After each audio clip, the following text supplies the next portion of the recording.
Bismillah və salatu və selamu alə Rasulillah. Əmmə ba'd.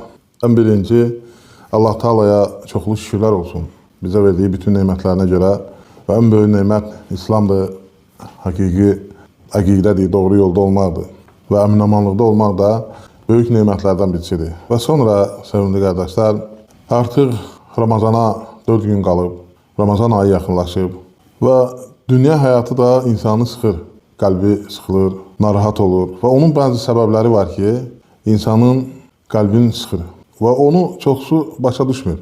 Biri, nə bilim, var dövlətdə, elə bilir ki, var dövlət olsa bunun qəlbinin sıxıntısı gedəcək və yaxud da biri başqa bir şeydə axtarır, amma əslində elə deyil.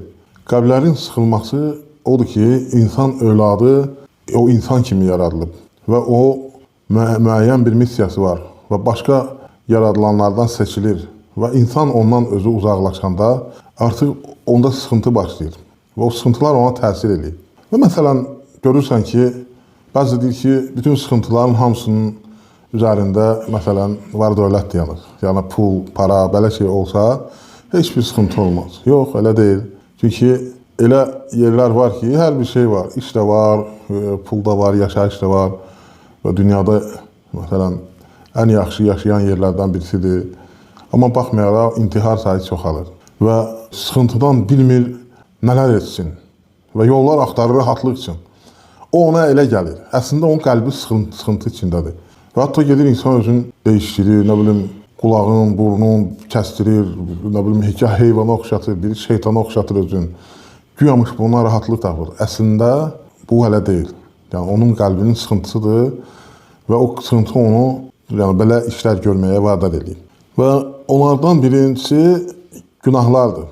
Yəni günahlar nə qədər çox olduqca insanın qəlbi qaralır və onu daim sıxıntıda saxlayır. Və Rasulullah sallallahu aleyhi və səlləm buyurur ki, insan övladı bir günah eləyərsə, onun qəlbinə bir qara nöqtə düşür. Və əgər tövbə eləyərsə, həmin nöqtə silinir. Və tövbə etməzsə qalır və həmin nöqtələr çoxaldıqca qəlbi tamamilə qaraltır. Və sonra qəlb tamamilə sönür, bağlanır. Yəni günahlar ən birinci insanın qəlbinin sıxıntısına, tənbəllik olmasına səbəb olur. İnsanı tənbəlləşdirir həm də. Və bilirsiniz ki, insanın ağlı qəlbdədir əsasən. Düzdür, beyin də onunla müştərəkdir bir yerdədir, amma əsas qərarları, əsas duyğuları qəlbdədir. Və əsas qəlbdir və o qəlb elə belə məsələ deyil. Onlar ən çətin məsələlərdən birisidir, qəlbin rahat olması və qəlbin genişlənməsi və həmçinin imanın zəif olması, Allah Taala'nı tanımamaq və yaxud da heç tanımamaq və yaxud az tanımaq. Yəni bunlar insana təsir edən şeylərdəndir. Nə qədər səni yaradan haqqında məlumatın az olsa, o qədər sənin qəlbin həmişə sıxıntı içində olacaq və sənə rahatlıq gəlməyəcək. Bir növ tənbəllik də olur insan, tənbəllik də basır. Əməllərdə sıxıntı və tənbəllik gəlir insana. Və günahlar insanın qəlbini bağlayan kimi iman da zəif olanda insana təsir edir və sıxıntılar da olur qəlbində. Və həmçinin boş-boş əyləncələrdə, boş-boş işlərdə olmaq da insanın qəlbini sıxıntıya salır və vaxtını aparır insana və bilmir neynəsin. Və hələ axtarır, əyləncələr axtarır ki, qəlbi rahatlansın, amma heç vaxt rahatlanmır. Nəyə görə insanın daha da ağır günahlara sürükləyir? Boş əyləncələr. Çünki onun qəlbi sıxılır və o axtarır, tapa bilmir. Və müəyyən bir şeylər axtarır ki, onda görmüş rahatlıq tapır, içki, narkotik, zina və yaxud da keçir qumar və yaxud da başlayır şeytanizmi qəbul edir, başlayır şeytanlı fikirlər, şeytanlı əməllər, şeytanlı işlər. Bunlar insanı əyləncələrdə alladır və qəlbin sıxıntıya salır. Və həmçinin israfçılıq eləmək, yeməkdə, həddi aşmaq, yatmaqda, çox danışmaq və bu xəyallara dalmaq, belə şeylər də insanın qəlbini sıxıntıya salır, sıxır. Yəni israfçılıq eləmək heç bir şeydə olmaz. Əsas da vaxt məsələsində. Və həmçinin qafil insanlarla oturmaq, durmaq və onlarla bir yerdə olmaq da insanın qəlbini sıxıntıya salır. Yəni həmişə iman əhlindən, həmişə təmiz insanlarla, doğru insanlarla, dürüst insanlarla oturmalısan, durmalısan. Çünki onlar sənə faydalandırır. İman əhli. O qafil insan sənə də özü kimi eləyəcək. Və sən də tapa bilmirsən. Yəni sıxıntı odur ki, sən nə isə axtarırsan, tapa bilmirsən. Və insan da dediyimiz kimi yuxarıda, əvvəldə insanın öz əməlləri var, insanın öz yaradılışının məqsədi var. Nəyə görə Allah Teala bizi yaradıb? Və mən xalaqtul cinnə vəl insə illə liya'budun. Mən cinləri və insanları özümə ibadət etmək üçün yaratmışam. Və bu da insana təsir eləyir, o da onun qəlbin sıxıntılara salır. Həmçinin sonra eləyərəm, sonralar ona təsir eləyir. Yəni, sıxıntıya salır qəlbin. Və sələflərimizin ən çox nifrət elədiyi şey sonra eləyərəm deməkdir. Hər hansı bir əməli, yaxşı əməl olsa, ibadətlərdir, məsələn, hansısa bir elm öyrənməkdir, Quran əzbərləməkdir. Bunları etmək, sonra eləyərəm, görürsən, bir bax, vaxtıva bax, görsən nə qədər sonralar buraxmısan. 20 il, 30 il keçibsən, hələ sonra deyə gedirsən. Yəni, bu şeytandandır. Yəni, həmən o yaxşılığı görəndə rahat olur insan. Qəlbinə rahatlıq gəlir. Və həmən eləyəndə insan üçün təsir edir ona. Və həmçinin ölümü az xatırlamaq, ya da heç xatırlamamaq. Bəzən olur, insan deyir ki, ölümdən ümumiyyətlə danışma. Elə bil ki, bu əbədi qalacaq. Sadəcə özün Allahdır. Və ölümü az xatırlamaq. Nəyə görə insanın qəlbin sıxıntıya salır, ölümü xatırlamaq? Birincisi, bu dünyaya bağlanır. Onu sıxır. Kimində nəsə varsa, bunda yoxdursa, vay qabağa getdilər, mən gedə bilmədiyimdən, o birisi və hələ bilir ki, və yaxud da sənin haqqıva kimsə girir, və yaxud da nəsə hesab olmayacaq. Bunlar hamısı təsir edir sənə. Amma ölümü xatırlayanda bilirsən ki, və heç də yəni, bu dünya əbədi deyil, heç də sorğu-sual olmayacaqdı, söhbəti yoxdur. İnsan soruşulacaq və etdiyi bütün əməlinə görə cavab verəcək. Əbədi həyat var və ölüm heç bir şey dəf eləyə bilməz. Heç vaxt ölümün qarşısını alan bir şey olmayacaqdı. Çünki mütləq şəkildə insan haqq hesaba çəkilmək üçün, Allah Taala'nın qoyduğu mərhələləri keçmək üçün bu dünyadan köçməlidir. İkinci bir həyat başlayır, bərzəx həyatı, sonra əbədi həyat. Və orada sorğu-sual var. Yəni, ölümü az xatırlamaq da insana təsir eləyir. Və həmçinin ibadətləri tənbəl-tənbəl yerinə yetirmək, lazımınca yerinə yetirməmək, ondan faydalanmamaq. Yəni, sən ibadət edirsən, ondan həzz almalısan, ləzzət almalısan.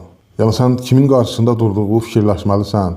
Yəni, bu, böyük məsələlərdən birisidir. Hətta, yəni, sən təsəvvür elə ki, ibadət eləyəndə sən ləzzət almalısan. Hətta sənin ibadətin qəbul olmaya bilər. Nifrətlə dursun, yəni, o sevginlə olmasa səndə, ola bilər, Allah qorusun. Yəni, niyyət elə bir şeydir ki, Allah Teala səndən onu qəbul etməsin. Və ibadətlərdə nədir? Ləzzəti axtarmalısan. Ləzzətlə, rahat. Görürsən ki, namazlarda nədir? Namazın şərtlərindən, rükunlarından birisi də nədir? Rahatlıq. Rahat-rahat, səcdə eləyəndə, rükü eləyəndə, təşəhhüd deyəndə, səcdədən qalxanda, çox rahat-rahat. Hətta Rasulullah sallallahu aleyhi ve sellem nədir? Məscidə gedəndə nədir? Qaça-qaça getmə. Yəni, sən namaz qılırsan, ona dəyər verməlisən. Və o sənin üçün rahatçılıq eləyir. Sənin qəlbə rahatlıq gətirir. Sıxıntı. Yoxsa görürsən, salam vermir, durur, qaçır, zikirləri eləmir, sünnəti qılmır. Rahat-rahat otur ibadət elə. Sən onsuz da nə qədər iş var ki, daha da gedirsən, görürsən alınmır. Çünki Allah Subhanahu Taala sənə onu yazmayıbsa, heç vaxt olmayacaqdı. Və ona görə də yəni, hər bir ibadətlər verilə rahat şəkildə və sonra doğru geyid, işini alacaq. Və həmçinin insan çoxlu istiğfar eləməlidir. Yəni, bağışlanma istədikcə insan qəlbi təmizlənir, Allaha yaxınlaşır. Allah Taala'nın ən çox sevdiyi şeylərdən birisi qulunun ona tövbə etməsidir. Qulunun ondan bağışlanma istəməsidir. Və həmçinin çalışmaq lazımdır. Yəni, sən çalışmasan, bunlardan xilas ola bilməzsən bu sıxıntıdan. Allah Teala da Quranda buyurur ki, kim bizim yolumuzda çalışarsa, biz də onu doğru yolumuza müvəffəq eləyərik. Ona görə sən də çalışmalısan ki, Allaha yaxınlaşasan və məsələn, yaxşı işlər görməklə, ibadət etməklə, insanlara yaxşılıq eləməklə, sən ondan ləzzət almalısan. Və xeyr əməlləri, yaxşı əməlləri tərk etmək insan qəlbinə sıxıntı salır. Nədir xeyr əməllər? Məsələn, kiməsə bir yaxşılıq edirsən, ləzzət alırsan, gəlirsən rahat, deyirsən, məsələn, qonşunun ehtiyacı var idi, məsələn, filan səsin, məsələn, işi var idi. Gedib, o bir işinə kömək edirsən, bir qaldırıb, bir yükün kömək eləmək, o da sədəqədir. Gəlirsən, rahat olursan, yəni Allah qarşısında ki, sən kömək elədin, Allah üçün getdin və görürsən, zəifin birisinə kömək elədin. Yəni, bunlar hamısı xeyirdir, sənə rahatlıq gətirir. yoxsa ya içki, qumar, zina, nə bilim, daha şeytanlı şeylər eləyir. Elə bilirsiniz ki, o rahatdır. Yox, o rahatlıq axtarır, tapa bilmir. Qəlbi daima sıxıntıdadır. Axırda intihar eləyir. Allah bizi qorusun. Və ona görə həmişə yəni, bunlara fikir vermək lazımdır. Və həmçinin çoxlu zikr eləmək. Yəni, zikr eləməyən qəlb ölü qəlbdir. Allah Teala Quranda buyurur ki, Ələ bi zikrillahi tatmainnul qulub. Baxın, diqqət eləyin. Həqiqətən də Allah Teala'nın zikr eləmək qəlbləri rahatlayır. Qəlblər rahat olur. Və tövbə etmək, Subhanallah, Elhamdülillah, Allahu Ekber, və la havlə və la quvvətə illə billah və s. Yəni, dualar, zikirlər etmək lazımdır. Bunlar qəlbin müalicəsidir. Yəni, o başqa şeylərlə qəlbi müalicə eləyə bilməzsən. Və ona görə də çalışmaq lazımdır ki, bunlara fikir verəsən. Və həmçinin görürsən ki, qəlbin sıxılır, çoxlu istiğfar, Allahdan bağışlanma istəyirsən. Və həmçinin, bayaq qeyd etdiyim kimi, çalışırsan ki, yəni, Allaha yaxınlaşasan, xeyir işlər görürsən və səndə rahatlıq əmələ gəlir. Və həmçinin Allah Teala'nın sənə vacib buyurduğu fərz əməlləri yerinə yetirirsən, yəni onda da sənədirin. Məsələn, durursan səhər-səhər və sübh namazını qılırsan, cəmaatla bir yerdə, zöhrü qılırsan vaxtında və bilirsən ki, Allah Teala səni buna görə yaratıb, sən də nədir, onları hamısını əda edirsən, ondan ləzzət alırsan, qəlbinə rahatlıq gəlir. Və həmçinin doğru yolu getmək də, doğru yolu getmək də nədir, insana təsir eləyir. Doğru yolda olmaq da insana təsir eləyir. Firavun da bilirdi ki, o doğru yolda deyil. Yəni, biz baxmayaraq ki, təkəbbürlü edirdi. Mən ilaham deyildi, mən Allaham deyildi, la iləhə illallah. Yəni, bilirdi ki, ancaq yəqini onun deyirlər. Və nədir, təkəbbürlü insana nə eləyir, təsir eləyir. Və sən də təkəbbürlüyü buraxmalısan və çalışmalısan, bax, bunlar səndə olmasın. Və həmçinin fikirləşmək, yəni keçmişi, o sənə təsir eləyir.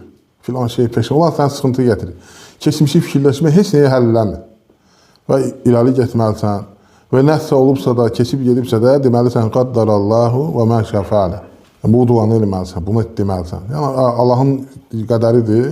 Allah nə istəyirsə o da olur. Daha mən belə eləsəydim, bunu bu belə eləsəydim, mən oraya geçsəydim, bu buraya gəlsəydi, artıq keçdi. Əgər demək olmaz, əgər belə olsaydı, belə eləsəydim, yəni bunlar nədir, şeytana qapı açır. Eləmək olmaz. Və ona görə də çalışmaq lazımdır ki, yəni qəlblərin sıxıntısından qurtarasan. Qurtarmaq üçün də səbəblər var. Bunlar bəzi səbəblər idi, yəni həm sıxıntıya düşmək və həm sıxıntıdan çıxmağın yolları idi.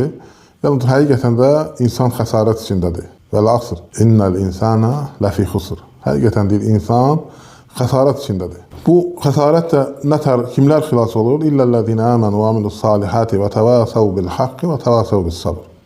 İman gətirib, İlləl-ləzinə əmənu və amilus salihati. İman gətirib, yaxşı əməllər görən, haqqı və səbri tövsiyə edənlər. Və ona görə də yəni, bunlar insanın qəlbin sıxıntılardan qurtarır. Və qabaqdan, qarşıdan Ramazan gəlir. Biz də çalışaq ki, qəlblərimiz genişlənsin, təmizlənsin, tövbə etmək lazımdır, istiğfar eləmək lazımdır. Və yaxşı işləri fikirləşmək, tapmaq, çalışmaq və bunlar sənə nədir? Fayda versin. Allah Teala qəlblərimizi açsın. Allah Teala bizim günahlarımızı bağışlasın. Allah Teala qəlblərimizi xeyr üzərində etsin.